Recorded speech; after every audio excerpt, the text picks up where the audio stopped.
Are you lost? Are you stuck in an apocalypse? Or has there been an earthquake? Well, I'm here to help you make a survival kit. First, you're going to need a handy dandy survival kit. You're going to need to find one. Ha! Convenience! I found one! Now let's get building your survival kit. You're going to need your survival gear. I found a lot of survival gear. So let's start with your number one favorite tool, your knife. Now, you have your knife. It's nice and sharp. Yay, it's good and dandy. But what if you drop that knife in a river because, oh no, I dropped my knife in a river. Always keep a backup. You have your backup knife, sharpening stone on this one. It's not the greatest knife, it's a Gerber, but put that in your bag. Now, you're going to want a utility knife as well. You always want your pocket knife. Look at that, you got your cute little pocket knife. It's got like 23 functions, yada yada yada. Drop that one in a river. Got a spare. This one, luckily, has pliers as well. And then all your handy dandy equipment in there. Place that in your bag. Now, you're gonna get thirsty. You're gonna get parched. You're gonna have cotton mouth. Cotton mouth's not fun. You're gonna need water.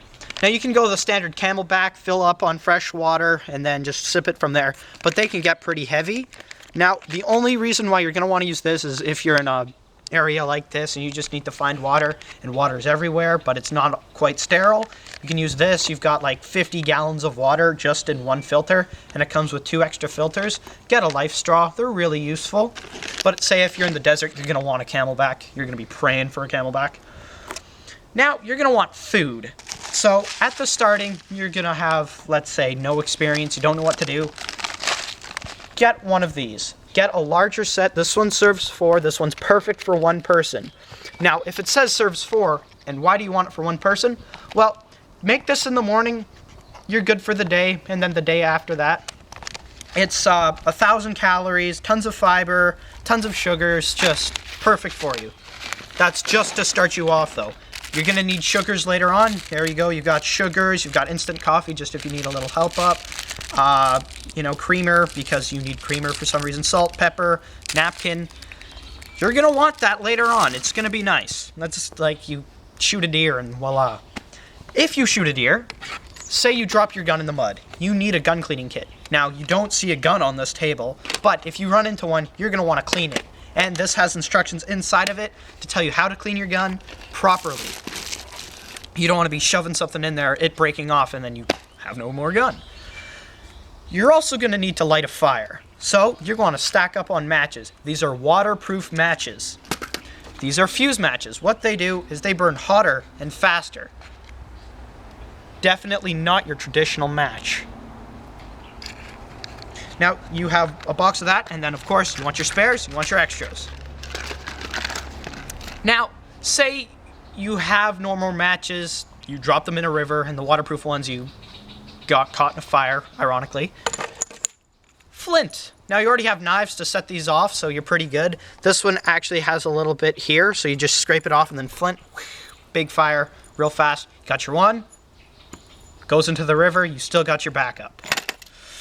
Now, you're also going to need to bandage yourself. Say you need to make a sling or a cast, you're going to want a large bandage. You don't want a small one because if it's a bigger thing, you can use your large one, but if it's a smaller thing, you just make it extra. Always want extra.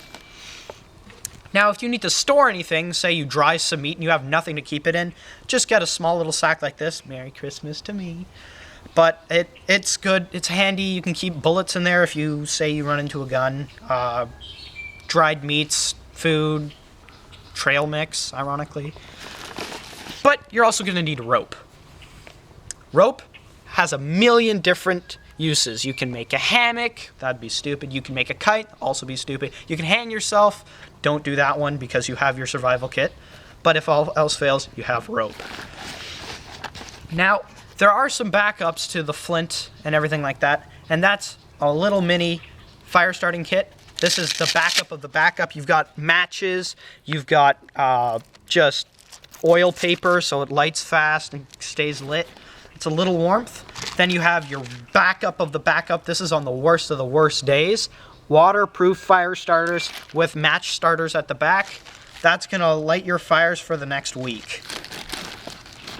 Now, say you run out of all of that and somehow you drop both of you just have everything bad going your way. Heat packs. Now, say if it's at nighttime, you're really cold, you're in your sleeping bag, whatever you're laying in, you're going to want warmth. Now, you don't want to stick a fire in your sleeping bag because that would be bad. You have instant warmth right there. It's like good for 4 hours, so you'll at least get to sleep and sleep for a little while. Sleep is always necessary. Now, say you see a squirrel up in the tree, you can't get it, and you can't snare it properly, you've got your slingshot. Always have a slingshot. Now, I don't have a backup with me because that would be way too heavy, but this one has sights on it. I don't know if you can see that. It's nice. Look at that. So that can hit farther targets, so I don't suggest you start hunting bear and deer and moose with that, but it's a great, handy tool. Say you ripped your clothing and you need warmth. Small sewing kit. You're always going to need one of these. There's 1,000 uses for this, mostly just repairing clothes, but 1,000. You could probably even stitch up a wound with that. That wouldn't be fun, though. Next is you have your compass kit. You need to plot your way around and where you are. So you've got your compass, your angles, wherever you're going, and then your handy-dandy pencil. You're always going to need a pencil unless you're going to like just take some charcoal. Not the greatest, but you can still do it. Now, you'd be wondering why I have a neck warmer in here. Well, it warms your neck. Say if I'm wearing a t-shirt like this, which would be really stupid, arms cut off, I'd freeze at night. But this is a neck warmer. Basically what that does is it keeps your body heat escaping from your neck in. So I wore sleeveless, which was a bad idea. But this would keep hot air from escaping, keeps me warm, keeps me alive. Now, it's not completely necessary, but it definitely helps. Plus, you can also put heat packs up in here. You're good. Now, you're probably wondering, why would you ever have a toothbrush in your survival kit? Well, say 3 months pass, your teeth start to rot, you're going to want to help that by fighting that plaque. My dentist would be so happy. And finally, a flashlight. You're going to want to see in the dark. Now, sadly, we don't have night vision goggles. One, those take a lot of battery and a lot of juice and a lot of time. They're heavy, yada, yada, yada. Flashlight. You pack all of this into your survival kit. It all fits, trust me. I'll zip it up just to prove it. And, in fact, I'll zip it up with my extras in it. So you've got your knife that you dropped in the river, way to go. You've got your flint that you dropped in the river, way to go. And you've got your knife that you dropped into the river. You're just going great. If you dropped your knife, your flint, and your extra knife in the river, well, you've got some problems. Look at that. Now I chose the standard military bag. It's a little satchel, if you will. You can also call it a man purse. This is a man purse.